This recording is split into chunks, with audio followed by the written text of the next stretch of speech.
Hey everybody, welcome back to Havoc Maker Studio. My name is John, and I'm hoping you guys had a great weekend, maybe the great start of a new week. I know it's Monday, but it's Monday. It's the start of a new week. We should be happy. We're alive and we're doing stuff.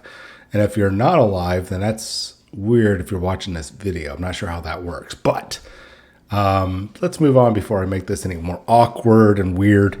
So you guys know my passion, at least I think you might, for the hobby aspect of tabletop gaming, specifically when we're talking about tabletop miniature games, skirmish games, war games, everything from 10 to 15 millimeter, all the way up to the very rare 54 millimeter size games. And I think the biggest one on the block we've talked about is anything, the Games Workshop's two flagship games, Warhammer 40,000 and Age of Sigmar. They're their two big flagship games that most people think about when they think of tabletop miniature games. Of course, we have Infinity, Malifaux, Apex Legends is a board game. I think that'll be out there. Marvel Crisis Protocol, of course, any of the Star Wars things. Shatterpoint, which we're going to be talking about Shatterpoint soon. These are all the games that kind of that we think about when we're talking about these type of miniature games and these tournaments and events that we go to. Now, one thing that I talk about, I like the hobby aspect, the building, the painting, the converting, the terrain, or the basing and whatnot. These are things that I really enjoy. I think they're very important. They're one aspect of the overall experience, or the thing that we should be judged on. The first thing I think we should be judged on when we go to these events is obviously our behavior, not our ability to be a good general. That would be the second thing, but our sportsmanship, our not necessarily going, hey, yeah, go ahead, I'll let you win. I'm not saying let people win or get away with stuff, but how we present ourselves to other people, how we talk to them, how we treat them, even when we're having an argument about a rule. Now, an argument, let's be very clear, is not a verbal fight. It's a discussion with two different viewpoints. That's a very rough definition. And I think that some people get that kind of mixed up there. But despite having those arguments or those discussions, I think depending on how you treat other people, that is a very important thing that you should be judged on, right? Your integrity, your ethical behavior, and of course your sportsmanship. I think that is one of three things that you should be judged on. Second thing is your generalship. That means how well you are able to execute strategies, tactics, build an efficient tournament list or a gaming list with your faction, army, whatever it is, whatever game system you're playing. I think that right there is important. Now, we know that also amongst that generalship, the other half of that is maybe a little bit more than half is your dice rolls. That's what determines really at the end of the day, winners and losers. But putting yourself in the most advantageous position with the most efficient list, that comes down to your generalship, right?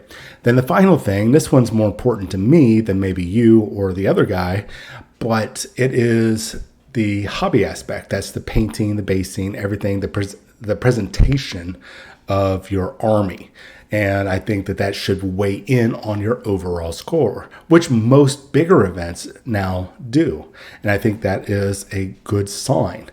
Now, the reason why I'm talking about this is Adam, head judge over at Frontline Gaming, has an article talking about paint requirements, which is something that perked my interest. He's a head judge for Frontline Gaming talking about paint requirements.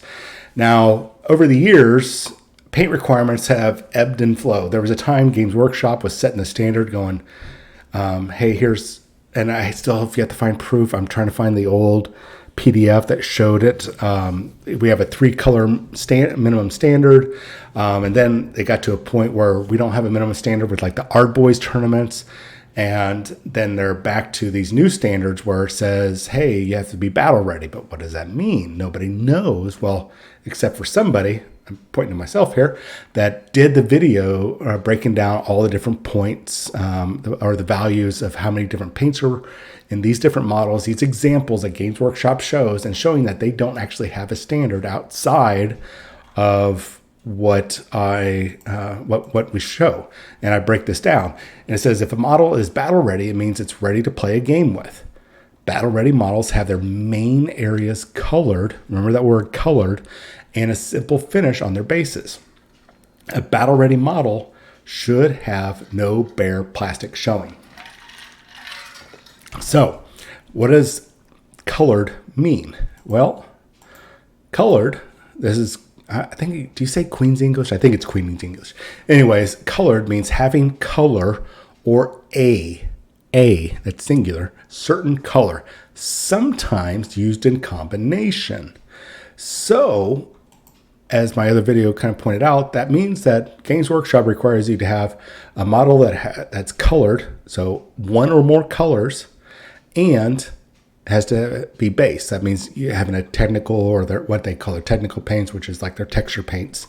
So that's all that means. There's no 3-color minimum. Games Workshop will not come out, I guarantee this, they will not come out and say you need to have 5 colors and primer doesn't count and shades don't count. They will not say that. In fact, I show you where they don't say, or where they say that those are colors. Anyways, they won't come out with those requirements. The reason why is because there's players out there, meta chasers, that will try to skirt it as much as possible.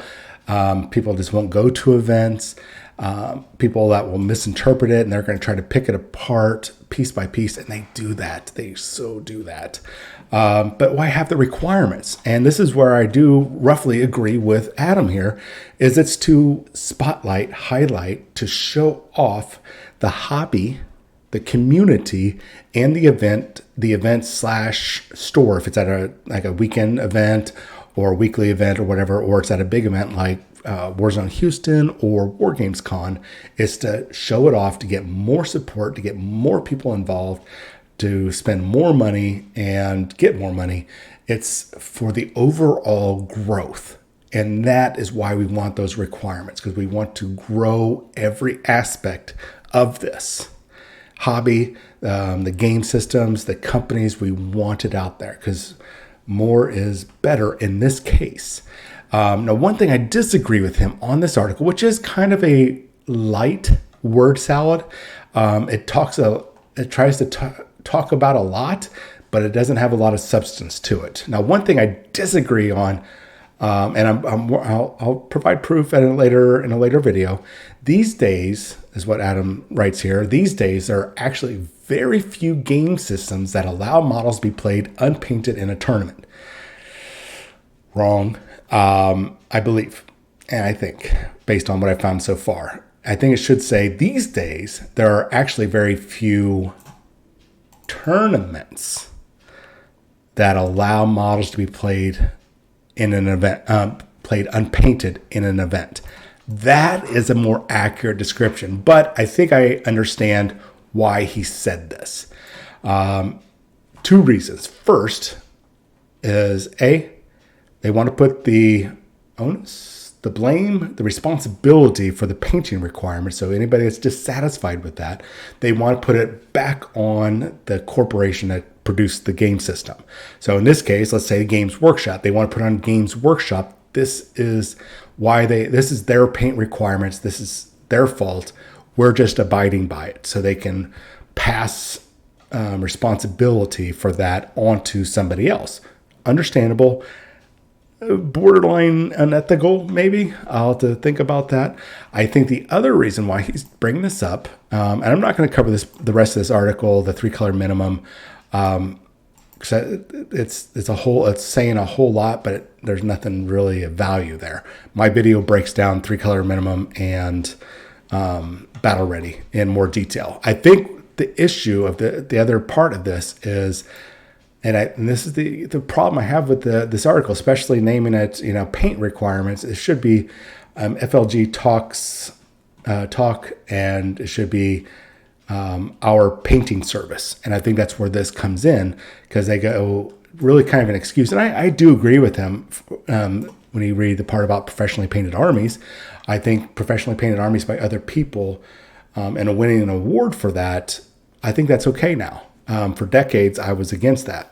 And then well, about 2 decades ago, I was against it. And then about a decade ago, which was about 5, 6 years before I started doing commission painting, I turned around. I was like, yeah, this is okay. If you got an award for the best painted army, cool, congratulations. Even if somebody else painted it, I have no problem with that, as long as it's painted.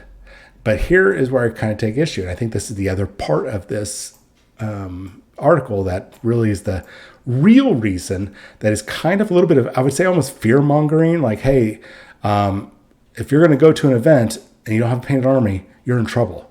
Come get our service. We'll paint it for you, because we know you can't paint. You know you can't paint, so just pay us to do it. And it kind of instills a little bit of fear and also blame game on the companies.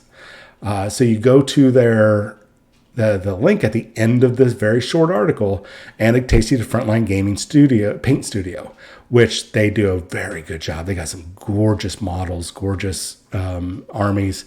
And at the end, it's get a quote, and it's how you can get a fully painted army.